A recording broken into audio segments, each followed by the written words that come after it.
Hey everyone, how you doing? This is Amon Green, Green Bay Packers all-time leading rusher, and you're watching Packers Total Access Live, your daily source for Packer content.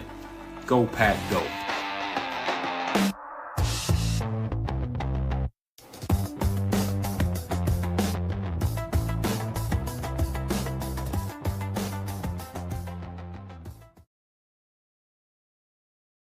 All right, what's up, guys? Welcome into the PTA postgame show. My name is Clayton. You can check us out on Packernet.com. Find me on Twitter at Packers_access. The game has just wrapped up. The Chicago Bears win it in overtime, 22-16, off a Caleb Williams bomb and the best throw he threw all night long, man. Absolutely perfect dime piece to DJ Moore to seal this one. Now, listen, is that why they won? Nah.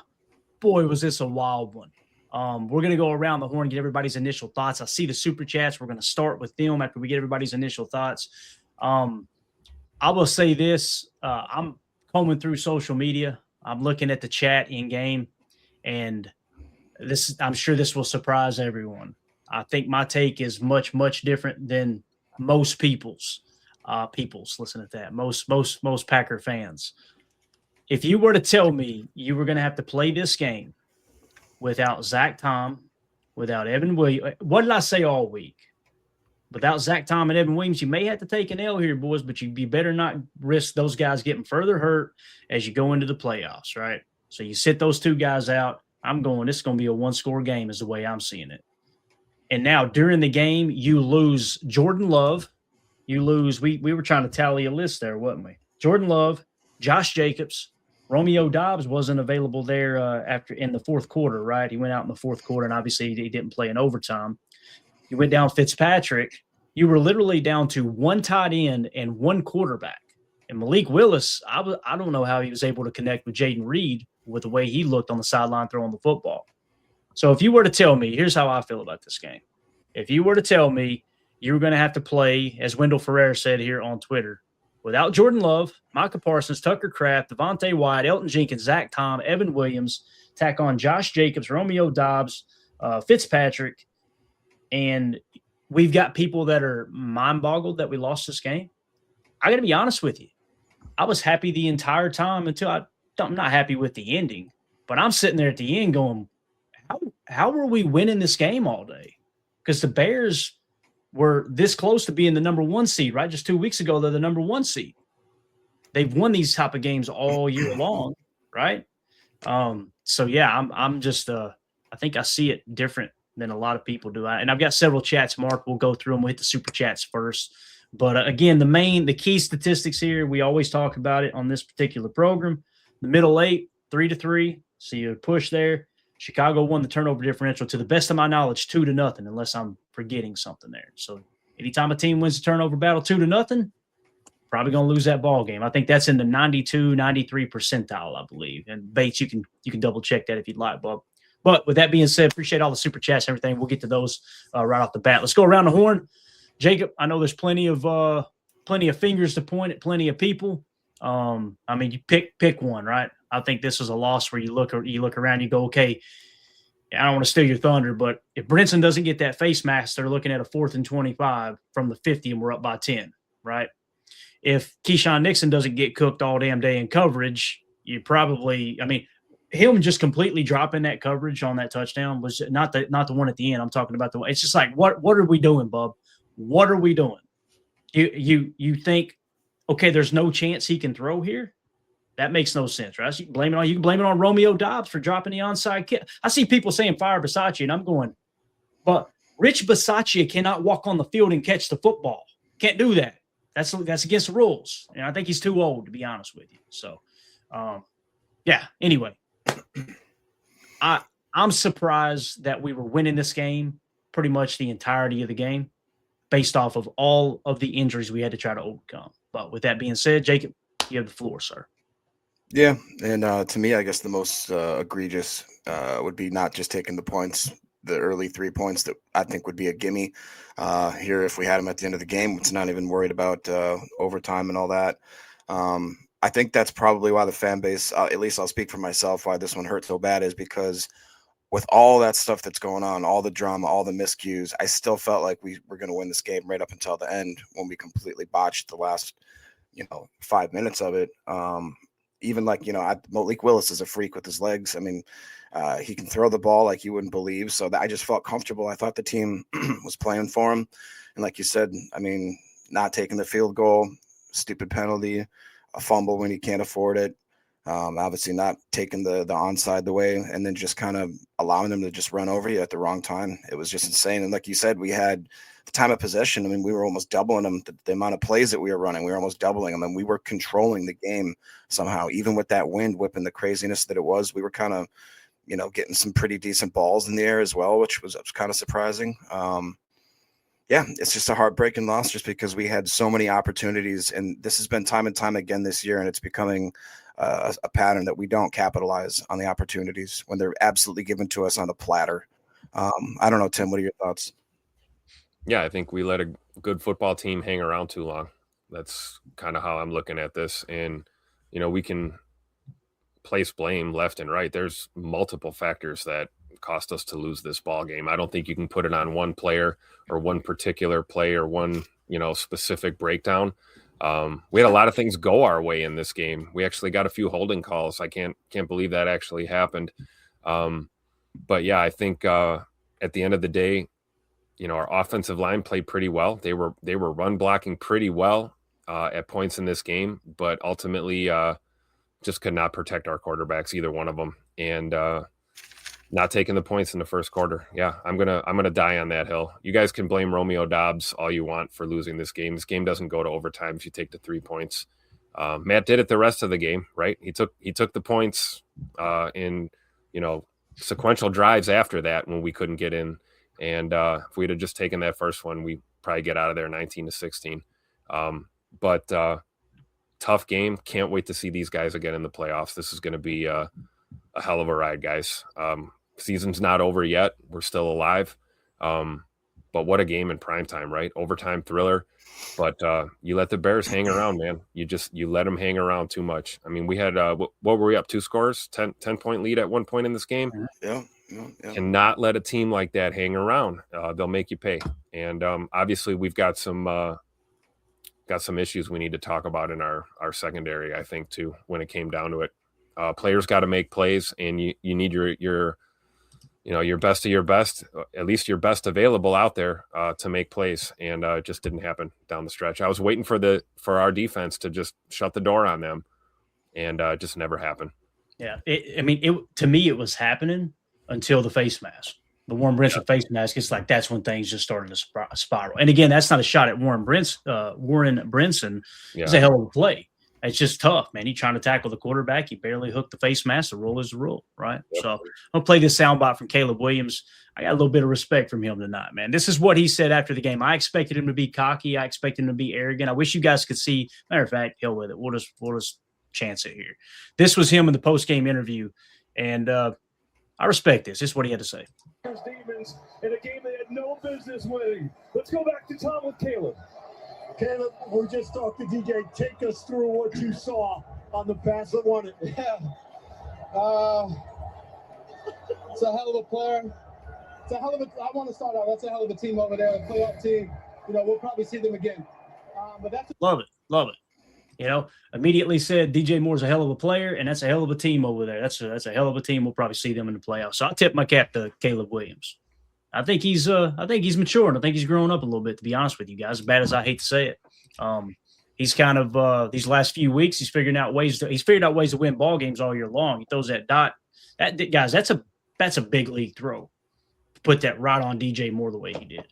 But again, like Tim said, like Jacob said, shouldn't have been in it at that point, obviously. Let's go to Super Chats real quick before we fall too far behind. King Tron, appreciate you being a member for 12 months. He says, I don't care. Proud of this damn group of men. Go, Pack, go, man. They youngest team in the league, and that banged up. Again, man, when Fitzpatrick went out, I was like, we're down to one tight end. So what are we going to do here? So, Matt's got to make a decision. All right, how does the game plan shift now, right? You've got Malik Willis, who had been dicing them up. He played pretty darn well tonight, in my opinion. But again, just not enough to get it done. So I agree. I think I'm damn proud of the team too, man. Seth Ruder with the Super Chat. He says, I'm pissed. Bears dirty, but also we are clearly the better team when healthy. Completely agree with all that. Yep. There's some For dirty sure. plays earlier for sure. Yeah. And the hit on Jordan Love, both of them, right? Dirty licks. I'm surprised, and I don't know what the role is now. Maybe it's because he was trying to scramble a bit, but when they landed on Malik Willis there at the end, put all of his weight on him. I thought that was a rule, but maybe they stopped putting emphasis on that. I don't know, but there was some dirty licks throughout that game for sure. And I will say this. Am I wrong? Do you guys agree or disagree? I think the officials called a pretty good game. I was surprised. I was surprised. Had no problem with it. Yeah. And there might have been one or two plays I thought, the Packers might have caught a break there, Yeah. So maybe Bears fans look at it different. Obviously, we're all going to be biased towards our favorite team. But what I liked was other than the only complaint I had about the officials was the lame taunting call on Jaden Reed. That was kind of weak. But other than that, I thought they let the players play the game. We saw a little extracurricular after I believe it was a kickoff or a punt. You got your gunners running down, guys are getting chippy, and the rest didn't throw any flags. They just separated the guys, let everybody calm down. I think they realized that, it's the oldest rivalry in the league. It's Packers Bears. It's primetime football, adrenaline's pumping. I thought they did a pretty good job of not dictating the outcome of the game. I think the players dictated the outcome of this game today. Yeah, definitely. All right. Appreciate the super chat. Seth, you're the man, buddy. Let's see here. King Tron with the super chat says, through the hellstorm of a season, they're still fighting. Amen, man. Amen. I'm telling you, I thought they played really good football tonight, man, up until that last little bit. And what kind of team does that, Jacob? What kind of team collapses at the end? What do you think are the key factors that goes into it? If you were to say, okay, if somebody told you the team collapsed, you dropped an onside kick, you blew coverages, whatever, you had key penalties down the stretch there with the face mask, right? How would you describe that? I know how I would describe that team. Probably be the youngest team in the league. Probably. They're probably young and they're probably inexperienced, because immediately when you say young, people go, they're the youngest team, but they got a lot of experience. Okay. Do I need to read off all the injuries again? Because those guys don't have a lot of experience that are playing already on the youngest team, right? So again, that's what you go through there. So Tron, I agree, man. Through the hellstorm of a season, still fighting. They are still fighting, no doubt about it. I love what Matt LaFleur said at the end. He told the defense there, hey, let's go. Game time. Get it effing done, right? Let's go. So yeah. Appreciate the super chat, Tron. Seth Ruder with the super says, don't understand all-out blitz, zone up, and quarterback spot. Nixon got cooked twice. That was the game. Completely agree with that. When we just all-out blitz there at the end. But again, Seth, if I agree with you, I'm the zone freak here, right? I love zone defense. But if you play it back, it worked. They got Caleb off his spot, and he only had one option. And the only reason he had that option is because Keyshawn just refused to cover his area, his guy, his zone, whatever you want to call it, right? Because the blitz did, you guys know what I mean? They kind of got him off his spot, and he just throws up a prayer. The guy's running butt naked through the trailer park because I don't know what Key was looking at. That was bad. I don't get it, man. And then you had Quay in that shot was staring at Valentine, almost looked like he was blaming Valentine. But I'm like, Valentine's on the other side of the field. Was that Valentine's guy in man coverage, and maybe he lost him coming across? We'll have to watch the tape. That could have been the case too, right? So, but again, it's just every time you've seen somebody get cooked, you look up. I mean, we talked about it in the chat, right? Keyshawn just continues to bite every single time underneath, man. It's like, what are we doing, bro? So, I don't like I don't agree with the call either, Seth, although I had to lower my ego and go, it worked. These guys just blew their coverage. It was like, hindsight being 2020. So anything you guys want to add to that at all? That was a tough. I mean, just that play alone, like you said, it was just he was so open. He had a chance. I mean, if he even bit just a little bit, he had a time to make up on the play and actually get some distance underneath the ball. But he was so over. Just I still can't relive. I'm having PTSD right now. It's just the way that he was. I thought that Brenton Cox was going to get him, and I can say, one bright light. Honestly, and I'm not even going to make any jokes. Brenton Cox Jr. I thought looked like one of our best edge rushers throughout the game. Now, he never got home. I would bet, though, that he has probably the most pressures out of anybody. I thought that he that they even Tom Brady, who by the way I think is back to sucking at announcing. I can't stand listening to him. Really? He talked about the cage rush. He did say that we kind of, and I felt like we did a better job. I think they said that he had like 15 out of pocket throws, and I think at one point this game he only had 5 late in the game. So I'm trying to find some positive. That's what I can find. Oh yeah, I got you. I didn't have a problem with Brady calling the game. I thought he did good, but again, it's I wasn't focused too much on the commentary. I'm kind of keyed in on, all right, what's the call here, But Soda with the super chat, appreciate you, Soda. He says this team just can't close games out. They are totally clueless in late game situations on special teams and defense. I was surprised at all the defensive hate, to be honest with you. I've tried to leave every Packers Facebook group that I'm a part of, and somehow they keep popping up. I would literally leave the group, and it's still popping up on my feed somehow. The Bears had only scored 3 points at this point in the game, and somebody in the Facebook group said this is embarrassing that this defense is letting them, walk down the field on them. I'm like, you're talking about a top 10 offense in the Chicago Bears, and you're mad that we've only gave up 3 points? I don't understand that. So I disagree on the defense, in my opinion there. When you say late game situations, I mean, sooner or later, something's got to work for the offense. To Tim's point, you had the game won, right? You just, to me, the closing out comes with the lack of execution. It's like the special teams. What was the problem with the special teams? We hit all our field goals, right, that we attempted. Did we punt all day long? I don't know if we punted one time. I don't think we did. Yeah, so we didn't punt, so there's no argument there, right? They didn't have any huge returns to the best of my knowledge. We didn't give up any special teams touchdowns or huge plays, right? Am I forgetting one there? So to push back, it's like, what's the special teams call? Oh, it's the dropped onside kick. Got it. If you were to say you can handpick the player you want to be recovering an onside kick, who would you pick? Romeo Doubs would be in the top 3 for me. I don't know. Do you guys agree with that? Like, his hands are some of the best on the team. Yeah. Maybe Scoot, but I don't know. I don't think Scoot's got the best hands in that situation. Maybe Golden. Golden's got great hands, but Romeo Doubs would be in the top 3 for me. Now, to Soder's point, you did muff it, so it was on the special teams. It looked like Rome overthought that. I think he was fielding that ball, and he might have popped his eyes up a little bit before securing it, and he just got popped, and and he hurt his wrist on that play. Hopefully it's not a break. Hopefully it's a sprain or something. They pulled him out quick, didn't they, Tim? Yeah, pulled him out quick. But and again, not making excuses, right?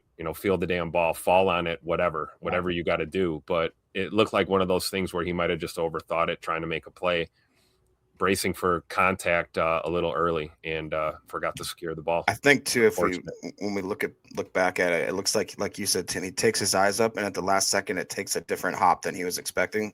Yep. And then because he was about to field it in, and it just all of a sudden hits the tips of his fingers, and oh my God, dude! Yeah, it's like he didn't look it all the way in. You want to look that all the way in. And it's tough because, especially with these new rules, right? There's no element of surprise with an onside kick anymore. We knew what they were doing. They have to declare. You got to fall on that damn football. You just have to. And to me, I'll be honest, what I thought I saw, and I'm not going to sit here and act like a tough guy. Not that anybody else here is, but I think as soon as it hit his hands and he bobbled it, he knew, I'm about to get wrecked, because you got all those guys full sprint, and that they're taught you don't go after the football, you blow up the guy who's trying to catch that football. So I think he kind of tried to brace and do the best he could. Of course, they hit him. He pancaked on the ball squirts out. End of the story. So, yeah, it's tough, man. I hate it for Dobby. You could tell he was beating himself up big time on the sideline. And I seen another chat in here real quick. We'll just hit it, and we'll come back to the Supers. Number one Packer fan said, and listen, this ain't a shot at him. I want to be very vocal that I disagree with this. He said, this is on Romeo freaking Doubs. Do not blame any coaches tonight. I agree. You can't blame the coaches on that play where Romeo Doubs dropped that ball. However, Romeo Doubs was your leading receiver, 5 catches, 84 yards, and a touchdown on 6 targets. If he doesn't drop that onside kick, he might be the player of the game, unless if you don't go with Malik Willis. So I can't just say it's all on Romeo Doubs. Because again, man, you don't get, if Warren Brinson doesn't get that face mask, the ball game's over, right? Yeah. Essentially. But again, what do you expect? He's a rookie. Was he 5th round pick, 6th round pick? What is it? He's so 5th round. Yeah. So, all right, let's see here. Next, this is kind of a negative one. Josh Martin says, best Jordan Love can do is a 7th seed. You can stop with the elite talk. Don't know if you've seen this or not, bud, but Jordan Love got hurt and he left the game. Like he threw 13 passes. He was 8 of 13 for 77 yards. And also, if we want to talk about him not being elite, he is tied for first in the NFL in EPA per dropback. All right.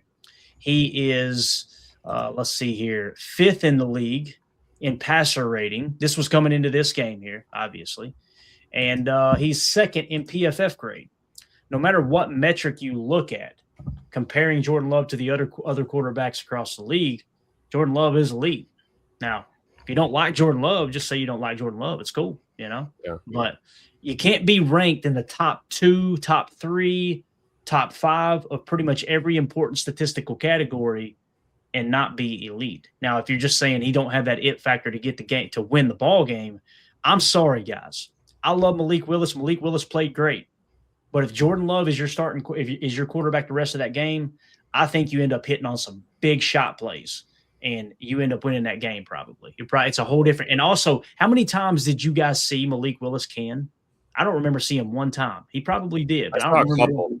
Did you? A couple, yep. They were late cans. We had to waste a time out that one time because that one time, yep. So again, there's a factor there of canning in and out of plays at the line of scrimmage that Jordan Love has kind of mastered this offense. Obviously, that's got it once again a top 10 offense. So, and I just kind of don't like the way the statement's structured too. The best Love can do is the 7th seed. Well, right? Wins and losses are team stats. Playoff seeding is a team statistic. Jordan Love is not playing 1 versus 11 by himself out there on the field. So I would push back there a little bit, but I feel the frustration, I mean, we're all frustrated right now. That's a football game that we should have won. But I don't think you can put this on, Jordan Love by himself, especially a guy who didn't even get to finish the game thanks to a dirty ass hit by a dirty ass player on the Chicago Bears. So dirty ass hit. I love the fact that there's Bears fans on Twitter going, there's nothing dirty about it. And Howie Long, who played defensive line in the dirtiest era for the dirtiest team in the Raiders. Raiders. That's a dirty ass hit. That's what he says. So, yeah. But what it comes down to, Josh, is we're just going to agree to disagree, man. If you think we can't talk about Jordan Love being in the elite conversation, I disagree with that, man. So I'm not saying I'm right and you're wrong, but I would just like to know, what are you basing that off of, right, to make a statement like that? So, because I'm basing it off of, all right, how does he compare to other quarterbacks across the league? You watch the tape, you look at the stats, you look at the deep analytics, you can compare the PFF grades, you can hear what other former Hall of Famers say about him that's played the quarterback position, and it's just pretty much unanimous across the board. Everybody thinks he's in that elite category. So, but appreciate the super chat, man. Soda with the super chat. It is interesting how Willis changes the run offense. Love's still number 1 quarterback, but the threat of a mobile quarterback open things up. It absolutely does, Soder. That zone read, you know what it does is it forces that edge to not be able to crash. So you're still in a hat is what you're doing. You're essentially still in a hat because they've got to stand up and cover him. Now, when they don't cover him and he reads the crash and pulls that ball, you see what happened tonight, right? He can take off downfield. So there's absolutely a factor there. But also, can Malik Willis make every throw that Jordan Love makes? I feel comfortable saying no. But boy, oh boy, he's made every one of them they've asked him to make. There's no doubt about that. What's your all's thoughts on that super chat there? I don't know. It's not really a question. It's more of a comment. Y'all got any thoughts on that? I think it was clear that Matt went to that special part of the call sheet, right? We've been down this road before, whether that was Malik having to start for us or come into a game. So, yeah, it's certainly a different look. And, again, I think while we're talking about, the quarterback position, let's just take a moment and, put prayers up for Jay Money, man. The guy's clearly concussed. He wasn't able to finish. These guys are human beings. I hope he's okay physically. And we don't know what the road is going forward for him if he's even available next Saturday. So prayers up for Jay Money. And, Willis is our guy, I think it is. It's going to change. It's going to change the way our offense looks. Absolutely. Yeah. It's going to have to. But I will say this, for as much credit as we give Malik as being a mobile quarterback and able to do it with his legs, he's got an arm. He can get that ball there. I mean, he doesn't have Jordan Love arm, but he's got an arm. He can hum that tater, when he's not getting body slammed on his throwing shoulder by Chicago Bears defenders. So, again, you can't put this solely on the quarterback position, especially when your O-line is hodgepodge and, you got a backup guard playing center and, you got right. It's just, you're missing what are you going to do? Missing your right tackle. Like what? Yeah, exactly. And honestly, I felt like they protected pretty well. Jacob, did you all feel things like considered, right? Yeah. Did you feel like the offensive line played bad tonight, Jacob? I honestly didn't. But. No, I mean, they gave up 2 sacks, but I felt like Malik was holding that one a little bit. He probably could have moved up in the pocket a little bit. I don't know. I mean, just to go back to the original Snapchat, I really, you can see Matt is a brilliant coach when you see some of the schemes and some of the weird like motion and orbit motions, and it's just kind of cool to watch him call a certain different type of play. It almost seems like it's more of a college style offense than a pro offense. I mean, and just to that point, the following players all had at least one rush: Emmanuel Wilson, Malik Willis, Josh Jacobs, Savion Williams, Jordan Love, Jaden Reed, Chris Brooks, Matthew Golden. I mean, we ran it 44 times for 192 yards, averaging 4.5, and some of them were pretty interesting and fun to watch. So it absolutely changes the dynamic of the offense. And, who's to say we can't win? Mm-hmm. Yeah, appreciate this super chat there, Soder. You're the man. We got, who is it again? That's Randy. I hate it when they change their names. Randy Cleavers with the super chat. Thanks, sir. He says, "Go Pack, go, have faith." I love the energy. Love it, man. Again, this is just one of those games that you wanted to win, obviously. Somebody said it best right here. Thank you for that super, Randy. We appreciate you, buddy. Awesome. Positivity. This one right here. Mostly upset. This is Nick Lenz. I hope I'm saying that right. Says mostly upset because we can't troll Bears fans now for beating them with our practice squad. I put a tweet out and I went, if the Packers somehow win this damn game with Malik Willis against Caleb Williams, I didn't say it, but I'm thinking I'm going to be insufferable this week. Mandy's going to hate living with me. I will not stop talking about it, right? So I completely agree. It was a missed opportunity there, Nick. Very well said, man. Super chat from Godsmack says, we managed to piss away 2-score leads. I can't wait to see if we got unspecial. There it is at the end. Damn, look at this. We managed to piss away 2-score leads. Why don't we just go for the record at this point? Awful red zone offense. I guess we're in a rat race with the Rams to see who has the worst unspecial teams, as obviously they fired their special teams coordinator. So again, I didn't think the special teams was bad. You had a guy that dropped an onside kick. Yep. I feel like I'm in the minority here. Am I wrong, guys? Because there's been multiple people talking about the special teams being horrible. Like McManus was 3 for 3. He was 1 for 1 on extra points. We never had to punt. And if he was 4 for 4, we win the damn ball game. No overtime. Yeah. Plus, I mean, to be fair though, I mean, we had way too many missed opportunities in that red zone, and we were within the 5, not just the red zone. I mean, It was just unreal, dude. Yeah, it's crazy. Yeah, all the more reason why you got to take points, right? You got to take the points in a game where points are a premium. You were in a grind slugfest type of environment. That was evident very early. I mean, a few plays into the game, it was evident that it was going to be one of these type of nights. So you gotta take the 3 if you can get it.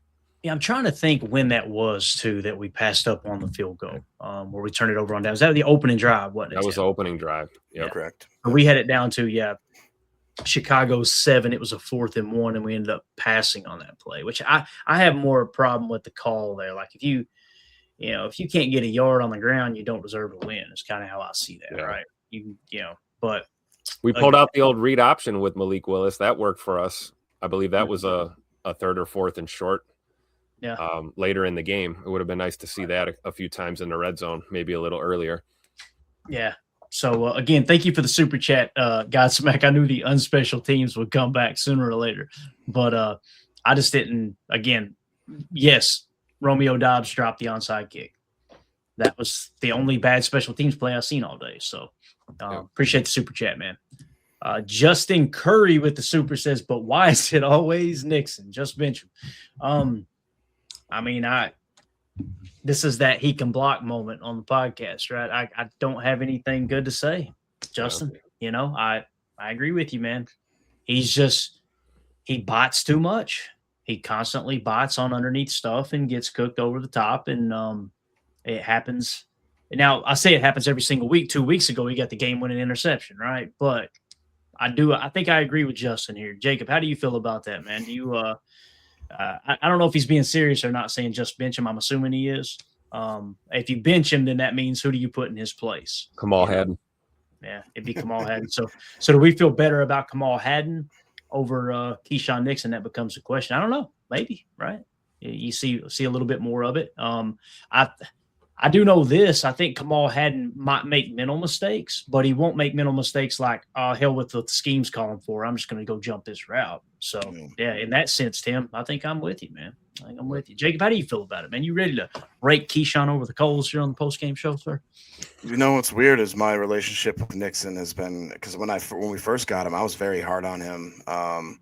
And I actually didn't see what all the fuss was about. And then he started to grow on me a little bit late last year and earlier this year, just because I like the physicalness that he plays with and the attitude and all that. But lately, it just seems as if he does seem to bite. And for all the missed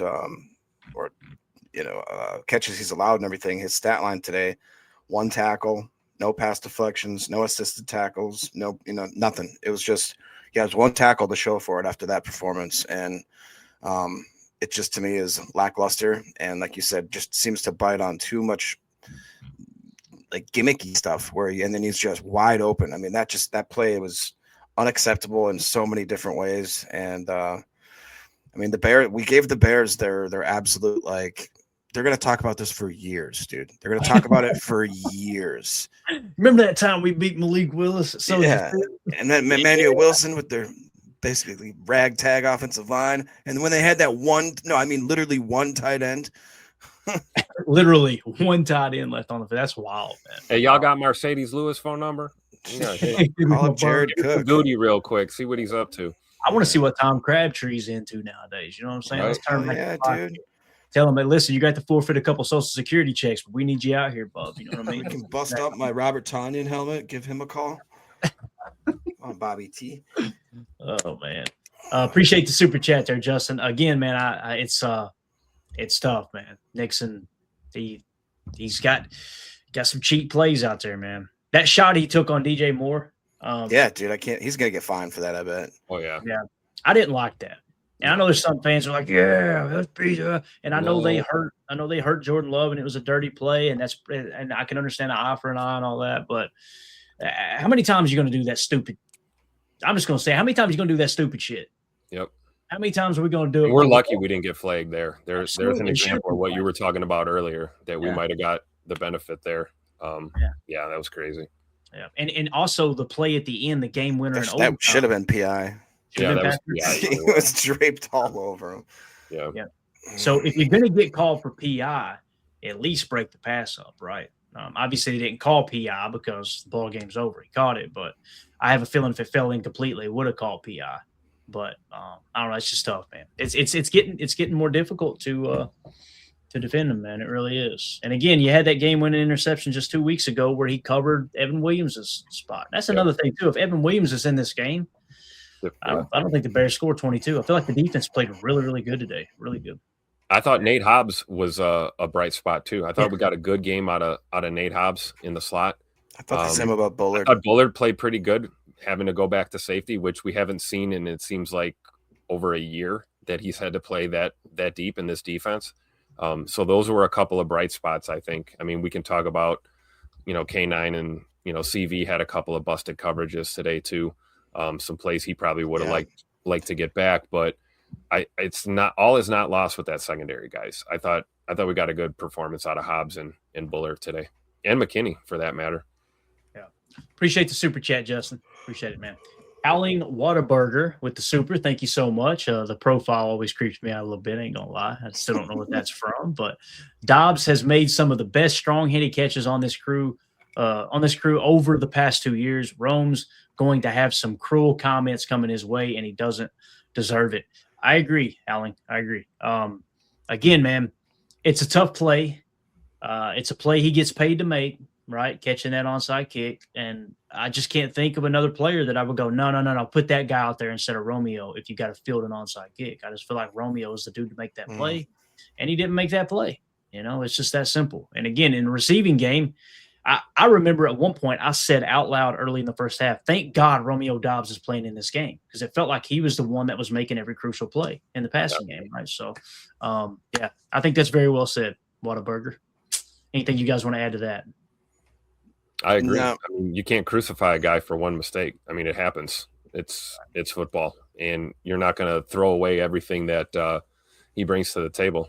And another guy who got banged up on that play. Hopefully, like I said earlier, hopefully the wrist is good, because we're a banged up football team, and we still got 2 games left, and we got to win those games, and we're going to need everyone we can. So, unfortunate play. Like, I'm not going to absolve him of blame for that, right? Like we broke that play down, right? You gotta get your hands on that. That's what you're out there for. But hey, man, it's football, man. Balls take a funny bounce sometimes, or things happen. And I think this is a great comment here by Holland. Appreciate that, because I'm sure Rome's going to get a lot of heat. There's going to be a lot of players that are going to get a lot of heat. Oh, absolutely. And, a lot of it is unwarranted.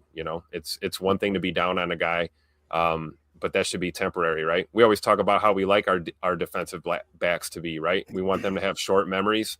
If you make a mistake, forget about it. Go out there and make a play. We as fans have to be willing to do that with our players too, and not throw away an entire season of performance based on one bad play or one error out there. Yeah, I agree. Jacob, you got anything to add to that, man? Yeah, no, I mean, Tim pretty much said it best. And honestly, I feel for Rome, because we all know, he's kind of a unique guy, got kind of a unique personality. He's going to sit with this. Nobody's going to be harder on him than I guarantee you than himself tonight. So I hope that doesn't mess with his mental stuff, and just keeps his head up. I hope his teammates help him out and just get him through it. And like Tim said, short memory on to next week. And it is tough, because he was killing it, dude. He had such a great game up until that second. Nobody wants to talk about that. That catch on the sideline was amazing. Oh, that was the thing of beauty. Yeah, definitely. Appreciate it, Hallie. You're the man. King Tron with the super call, Gronk and JJ Watt. There you go, man. There you go. Gronk still looks like he probably could play, to be honest with you. But I don't know, man. Jacob, I think you don't like Tom Brady, calling the games as much as I do. But I love the fact that those great Patriots teams are represented in the Fox Sports media, where you've got Edelman, who's a part of that, Gronk, and obviously Brady. I think the future's kind of bright for Fox NFL, to be honest with you, man. I kind of like those guys on there. Gronk is really intelligent. He plays the stupid part. He's actually really, really intelligent, got a high football IQ. They talked about that when they drafted him. Coming out of college, I think he played fullback mostly at Arizona, I think. But anyway, call Gronk and JJ Watt, says King Tron. Appreciate the super, buddy. Godsmack with the super says the problem is with unspecial teams errors always happen at the worst possible times, whether it was the blocked kick against the Browns and Cowgirls or the oopsie poopsie tonight, not sustainable. So, yeah.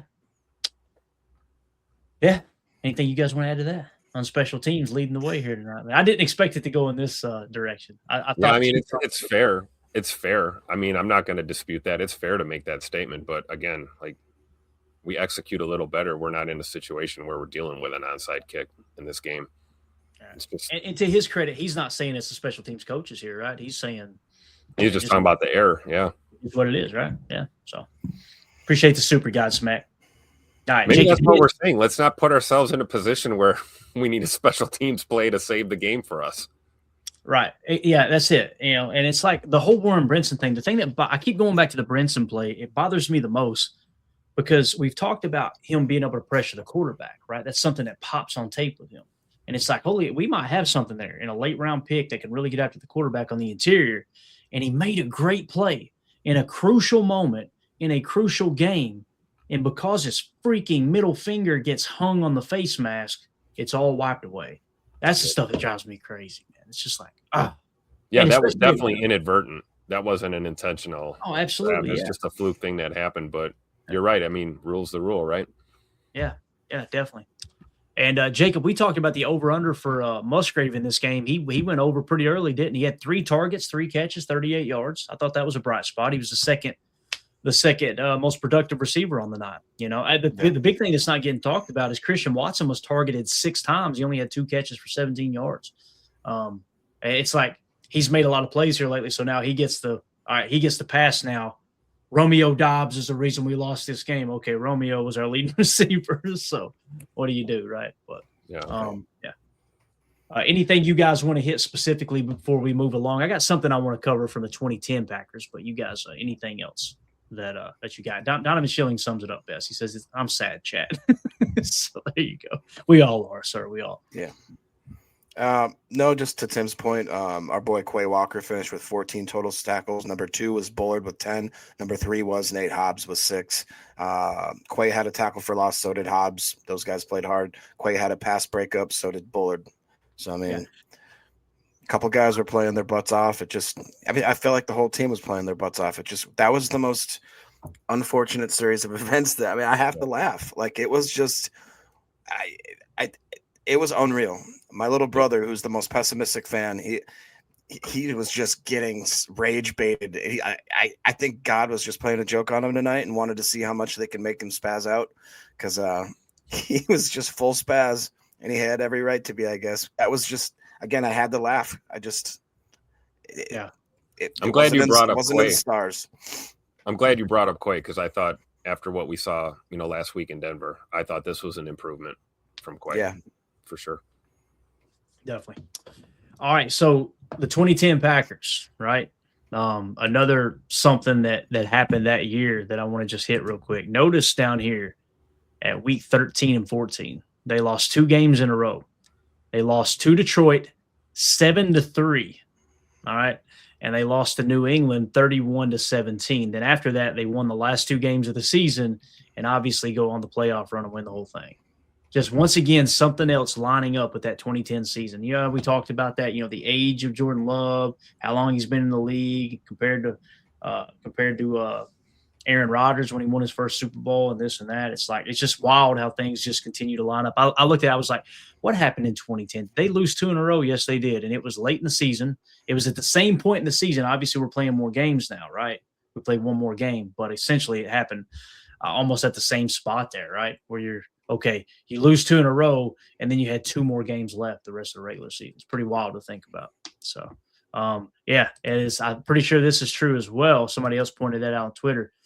Taylor Bell said, did Aaron Tate get hit in the head in 2010? I think he had that concussion against Detroit where he slid down, right, and they smacked his head into the turf. Is that right, Tim? Am I thinking right, man? I think that was the 2010 season. Don't quote me on that. I do remember what you're talking about. Yeah, he definitely got a concussion that season because in America's game he talked about because he was yelling at his teammates, "Get me up, get me up," and they were like, "No, you need to stay down," because they could tell he couldn't get himself up off the turf. That's wild that there's all these things that just keep kind of lining up. Yeah, that's what I'm saying, Randy. It's like, man, it's 2010 all over again. So, and what did we do that year? We just found a way to get into the playoffs. Yeah, right. All you got to do is make the dance. We can. Be all depressed about not having a first round bye and home field advantage and all this stuff, but just be one of the 7, man. Give yourself a chance to compete. Yeah. It's not over yet. Yeah. A lot of ball game left. Completely agree. And again, it just sucks because we had that game. Like Randy said earlier, I think he's talking about this one. I just randomly, Jake, we had that game. Yeah. This one you let get away. Those are the ones that suck, right? Sometimes you go out there and go, we just didn't have it today, boys. We got our ass kicked, right? And there's other times that you're like, boy, everything went right. This was one of those. It's like Matt LaFleur put together a great game plan. Jeff Hafley put together an awesome game plan. Everything was falling right into place. And then the wheels didn't come off. They came off and passed you up on the freeway, right? They rolled past you on the freeway. It's just wild. And maybe that's what this team needs, right? Again, that's what happened there in 2010, man. I imagine that was a tough loss, losing 7-3. It's wild. I don't even remember that, to be honest with you. And this young team, just to try to spin some positivity out of this might have been something that this young team needed, right? Tough losses build character, man. You leave it all out on the field.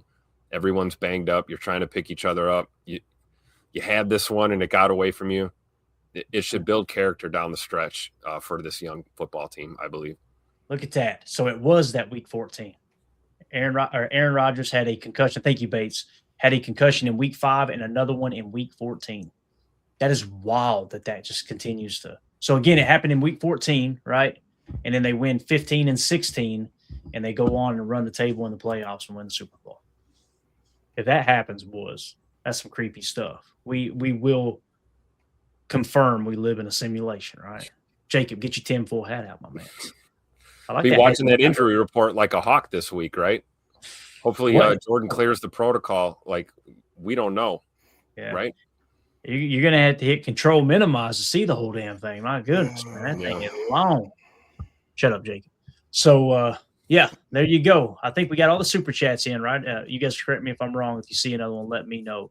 But let's just kind of run through the box score real quick, see how everything ended up. We'll go rapid fire. We'll wrap this thing up. I know everybody wants to get to bed anyway. It's late. It is late here. We're at 12:30 a.m. my time.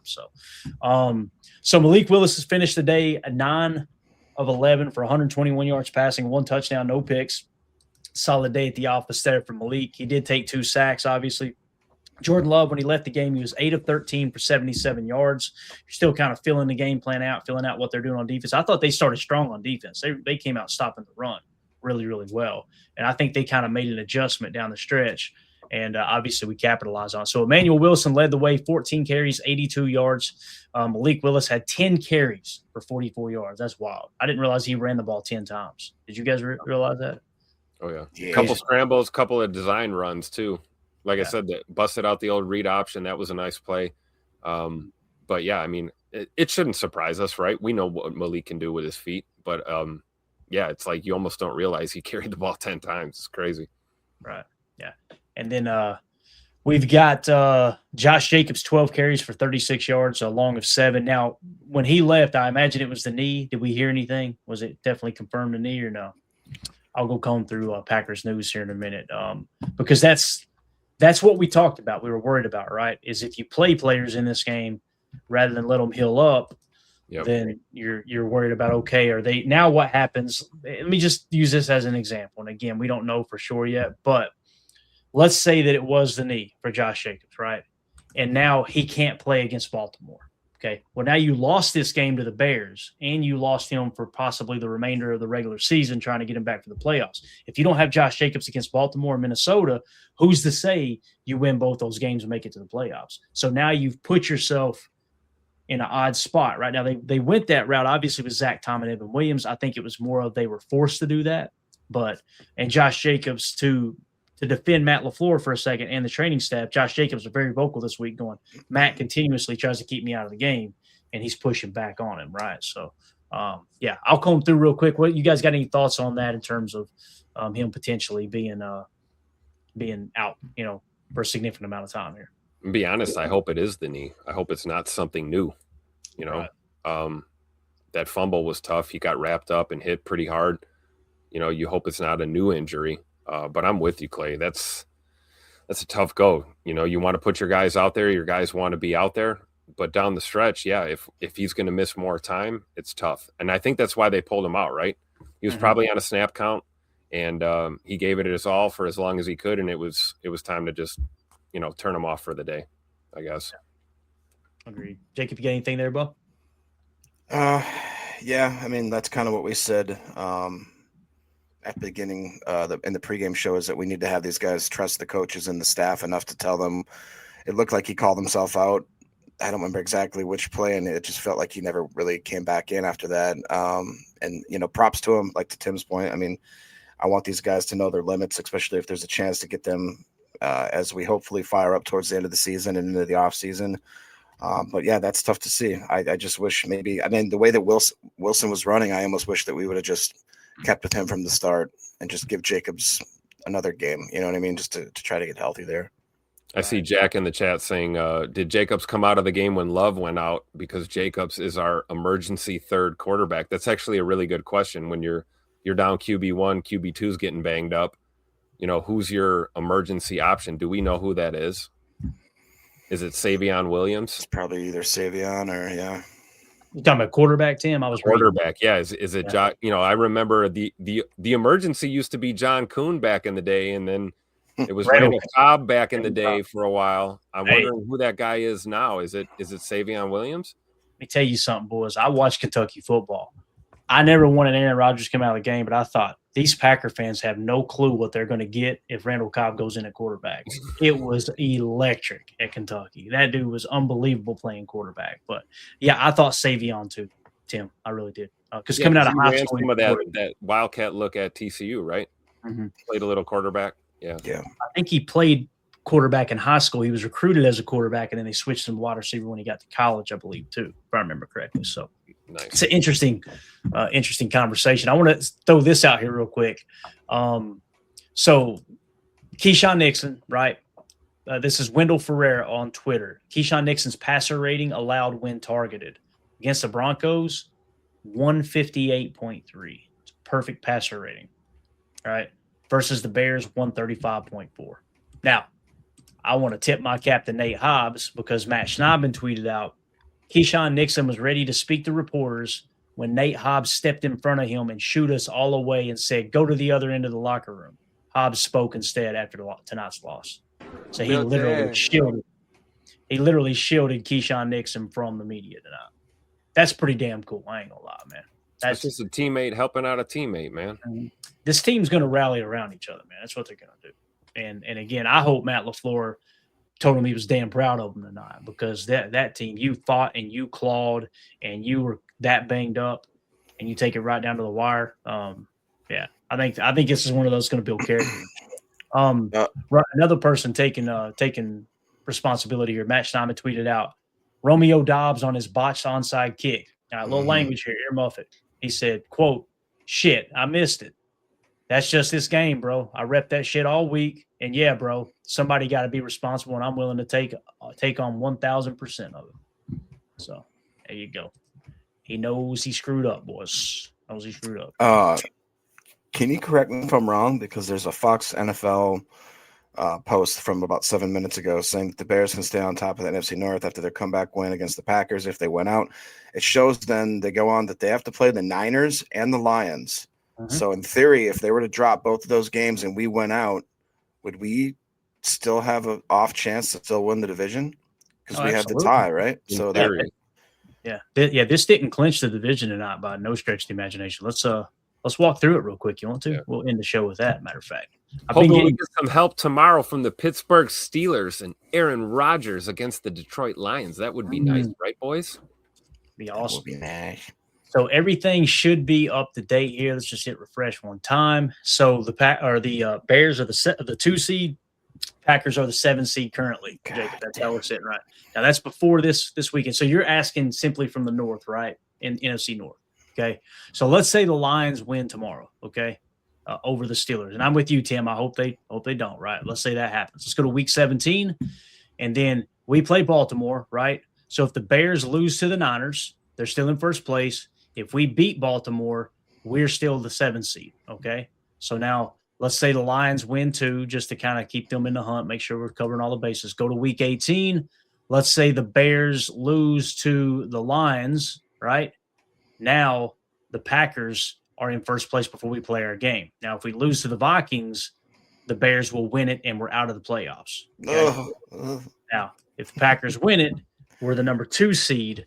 And we win the North. So, yes, if the Bears lose the next 2 games and we win the next 2. And that's what I was trying to say earlier in the week. And I know I caught a lot of heat in the chat and everything, but I was just simply trying to say this game is the least important game of the next 3, in my opinion. Because if you go out there and you push everybody on the field that you possibly can and you lose another key piece or 2 because you're playing them at 85% or like Josh Jacobs. He potentially re-aggravated the injury and made it worse, right? Worst case scenario, he may be, oh, crap, he's screwed for the rest of the year, right? If that's the case, what did you gain out of it? What did we get out of it? This is what I was saying. He wasn't 100%, right? This is what we got out of it. 12 carries for 36 yards. He averaged 3 yards a carry because he wasn't 100%, you know? So that's what I was meaning by that. It was just like, I want to beat the Bears too. Don't get me wrong. But, again, the ultimate goal is win the freaking Super Bowl, not just the North, right? So, again, hindsight's 2020. But Jacob, did that answer your question there, man? Yeah, for sure. In terms of the North, yeah, okay, yeah. And again, there's some other things that's going to come into factor too in terms of just the playoffs themselves. Like if we cleared everything off, and let's say like let's see so the Bears beat us, right? The other teams that are in the hunt below us in terms of the 7th seed, they don't show the in the hunt, which I don't know why they don't do that. I'm trying to think of what team would be in there. It'd be people like let's see, we're at 9 wins. Is there anybody close to 9 wins? Detroit is one of those teams, right? Yep. So we're rooting against Detroit other than when they play Chicago. That's the other thing too. There comes a point where it's like, the hell with the North. You'd much rather make the playoffs. You know what I mean? So maybe that's the other thing. Like if the Bears, let's say the Lions win tomorrow, and then next week, right? Let's say the Bears beat the Niners or what have you, right? The Vikings, we want the Vikings to beat the Lions, obviously, but the Lions win that game, and then we go into the final week of the season, like we just talked about, and the North's on the line, right? However, if the Bears win that game, right? If let's say the Lions win it and we lose, we're out of the playoffs. So if the Bears win it, right, and we lose, we're in the playoffs. So there's a road there as well where you're going, okay, wow. If you might want the Bears to win out here and just take the North, just to make sure we get in the playoffs if you're banged up, especially, and you can't, get all your guys out there. So again, yeah. I'm with you, Clay. That's why you have to load manage your guys, right? We're banged up. You got to find ways to, control what you control. We control what we control. If you're looking for help in this league, you're not going to get it. I mean, we've been waiting for help from other teams all year. That's not a guarantee, right? Yeah. So I feel you, man. You gotta focus on what you can control, which is, the personnel you still have available. How are you going to manage them these next 2 weeks here? Yeah, and again, it's you want to win every game. Nobody's saying you don't. It's just you've really got to think long term. All right, what's the ultimate goal here? And you don't want to, again, because you're not even getting that 100% effect from that player, right? That's the big thing too. Like, I don't know the answer to this, but tonight I guess we do know the answer. Josh Jacobs wasn't 100% tonight, right? Okay, so if Josh Jacobs was 85% and Malik Willis was 100%. Is Malik Willis at 100% better than Josh Jacobs at 85%? According to the stats, yeah, 14 carries, 82 yards, right? So it's a perfect example. It's like, it's just that's a tough thing that the coaches obviously have to go through. So I'm just trying to see here. That was an Achilles injury for John Fitzpatrick, so he most likely tore that Achilles. So I'm sure he's done. That's what that sounds like. And again, we're going to be seeing some new tight ends, I think, on this team. Yeah. Eli Berkovitz on Twitter said, we quite literally just watched a replay of the 2014 NFC Championship game against the Seahawks. I've never seen a team so skilled at finding new and shocking ways to lose games. It's pretty good description there. Did we hit this one from King Likes Scary Stories here? Injury rundown, please. I missed some of the game. That's what I'm trying to find. And I'm combing through the Packers news stuff, guys. And nobody's given like specifics other than, the Fitzpatrick one we've seen, right? But everybody's just posting their articles, right? That's mainly what it is. So, yeah. Hopefully more info tomorrow. Yeah, I'm not seeing anything on Josh Jacobs, and that's scaring the hell out of me. Like, what's going on? You'd think somebody would say, yeah, here's the latest on Josh Jacobs, but not seeing it, man. I don't see nothing. All right. Oh, boy. Anything else, boys? Anything at all? I don't want to just keep it staying. I know we got a bunch of people watching, and we appreciate y'all hanging out with us. We got like, almost 1,900 people in here watching. A bunch of people on Twitter hanging out. But anything else y'all want to hit? Oh, previous super chat. Can y'all grab my? Is that the one? That was the one. That was the one we just did. Yeah. Sorry about that, Tron. Yeah. We missed that one. Again, man, I'm looking and I don't see anything, Tron. I'm trying to find like the latest on everything, and there's just nothing. Go ahead, Tim. What were you gonna say, Bo? No, just hit that like and subscribe, right? Yeah. Almost 2,000 in here. Not bad after a tough loss. Thank you, Packer fans. Mm-hmm. Yeah. Interesting fact from Wendell Ferreira. Keyshawn Nixon's passer rating allowed when targeted versus the Broncos, 158.3 versus the Bears tonight, 135.4. So there's definitely an issue that's going on. Got to get that figured out. I read that off earlier, Jacob, but I'm as guilty as anyone. I'm usually reading while y'all are talking. Y'all say something, I'll repeat it. So we talked about it earlier. You were probably reading through some stuff. I just still can't believe that. Bad, man. It's bad. Yeah. Yeah, so I just searched Josh Jacobs in the latest, so all the tweets about him are popping up. Yeah, I'm not seeing anything here. Somebody's raking him over the coals. He played like garbage, 75% of the game. He needed an onside kick from almost snap, blah, blah, blah. Not to mention Josh Jacobs fumbling inside the 5. That was a tough fumble, right? For sure. But again, you're out there playing hurt. Yeah, I'm just not seeing anything about his injury. So I'm with Randy in the chat here. Love is all that matters right now. Forefront of my mind. I mean, QB1, guys, dirty shot to the grill, and he's out. I knew the minute he walked out of that blue tent and they weren't giving him his helmet, I was like, oh boy, here we go. So keep your prayers up for J Money. Yeah, I wondered if it was a neck thing. The way his neck kind of crumbled, that worried the heck out of me. I was actually happy to hear concussion. I was expecting, oh no, they're going to do a neck scan, So hopefully there's nothing there for sure. Dark Arts Poker says teams are absolutely targeting Knicks and need to adjust in some way. Again, to me, the only way to adjust is spot drop, right?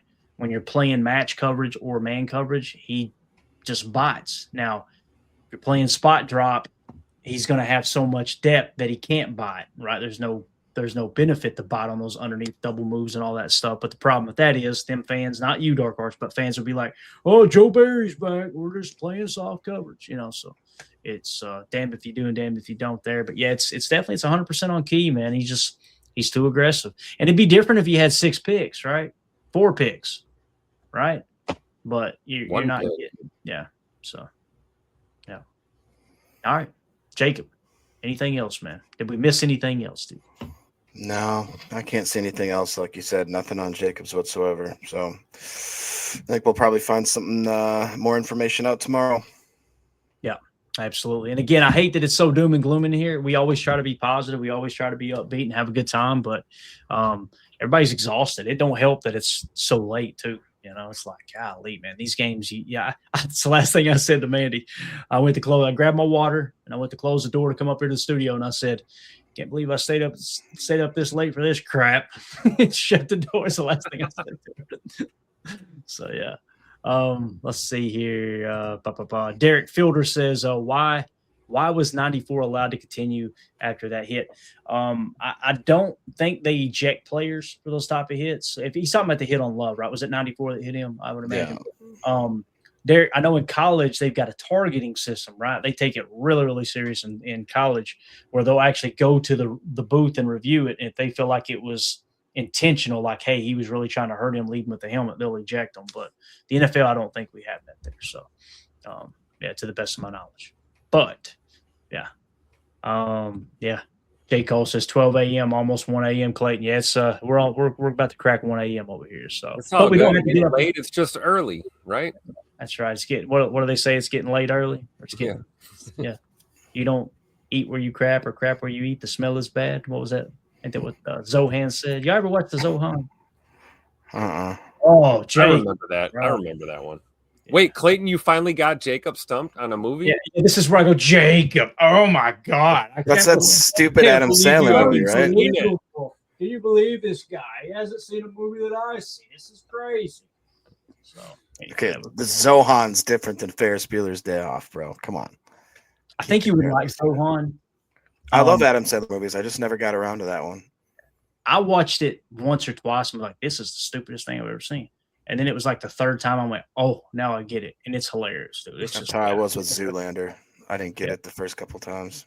I'm probably going to piss people off with this, but, Adam Sandler does a great job of taking sensitive subjects and making them funny, but it's like, and I'm probably going to get the nationalities wrong and everything, but what is it, Tim? Have you seen the Zohan, Tim? Have you seen it? I think so, when it first came out. I think he's an Israeli special forces guy, right? And then the other guy's a Palestinian. So they're like they're almost like superhuman, and it's pretty funny, man. You need to watch it. It's good. Kind of applies today as it has for the last 2,000 years. So, anyway, that's it, guys. Thank y'all so much for hanging out. Appreciate everybody. Somebody said The Dictator is better. I haven't seen that one. Oh, that was a good one. I saw that one. Yeah. All right. Well, again, tough loss. Packers lose 22-16. Well, a portion of the Packers lost 22-16. But again, man, you try to reset. You guys know the drill, man. Tomorrow's Sunday. I don't know how much information we'll get tomorrow, but as soon as the injury details come out, like King Tron, again, I apologize we couldn't answer that question, man, with the super chat. As soon as we get info trickling down, we will go live on the show and get you those in breaking news fashion. That way we keep everybody up to date. Got to reset, get ready for the Baltimore Ravens. That's Saturday night game too, right, boys? Yep. So Saturday night, 7:20 p.m. Lombardi time. Let's go. So we'll be back in here next week. And again, I've already dropped the playoff simulator down, but Baltimore's still playing for their season. So it's not like, okay, yeah, they're done. They're packing it in. They still have a chance to win their division. Obviously, if the Steelers win tomorrow night, it makes things a lot more interesting, right? If I remember correctly. So My bad. That Baltimore game's 7 p.m. Lombardi time. Sorry about that. 20 minutes earlier. It's been a long night. Can we leave on a positive note? Yeah. Why would we do that, Tim? How about Jordan Riley? You guys see 97 out there making? He did almost lose his pants, but I like him even more. Oh, he lost. Oh, he definitely lost his pants. Get that man a belt. Get that man a belt. But does he got a case of the no acetol, Tim? Yeah. At least he had long johns on and not a thong. You got that Hank Hill butt. We were good, but an ass for the phone book, right? But hey, it was cool to see 97 in the middle of this defense again. Jordan Riley played pretty good tonight, guys. Don't sleep on that. I'm sure PFF will hate on him for no reason. Right. For no reason at all, right? But I thought he made some plays. So glimmer of hope on that D line in the middle. Shout out Jordan Riley. How did I miss this? 2-0 for this says, Jordan Riley pants himself. How did I miss this? You didn't see that early? It's like, oh man, your butt. Yeah. Remember that time that Bobby Boucher, what they say? They put his pants down, he ran bare ass. Oh, Randy Cleavers with the super chats. Just appreciate you guys. Randy, we appreciate you. Listen, we appreciate everybody in here. It's always a tough loss. One of the greatest compliments we get in the post-game show after a loss is people saying this is like therapy, right? So, and again, I hope I didn't offend anybody. We read all the supers, and I know I disagreed with a good portion of them. I always want to give you my honest opinion. Hopefully I wasn't disrespectful. That was not the intent. And we greatly, greatly appreciate everybody supporting us, hanging out in here, talking ball. And we definitely appreciate the super chats were essentially tips, right? So hopefully I didn't offend anybody. And again, anytime I give my opinion, I feel like that's why people tune in, because they want to hear our opinion. But I don't ever want to come across like my opinion's right and everybody else is wrong. I try to give you here's how I see it. This is what I think it is. And please don't ever take it that way. So, yeah, there you go. Eric Sullivan, therapy. I want my money back. You didn't give us any money, Eric. Who you think this is, Bub? The United States. Eric got a lot of Christmas presents to take care of this year. Yeah. Jacob found out kids he's got a shop for, man. Shout out Uncle Eric, man. Jacob finding out about kids he didn't know he had. Oh, we're having to buy Christmas gifts, right? Right, Jacob? If you don't acknowledge them, they don't exist. All right, we're out of here, guys. Thank y'all so much for hanging out with us. Please hit that like, hit subscribe, click the bell icon so you're notified when we go live. Like tomorrow, we'll go live. You know, there's gonna be some football on. I don't think there's a reason to do a watch party. I'll comb through. What time's that Steelers-Lions game by chance? Anybody know? I think that's the 3:25 Central or 3:15. I think it's something like that. Second rung of schedule. It's not a nooner. Gotcha.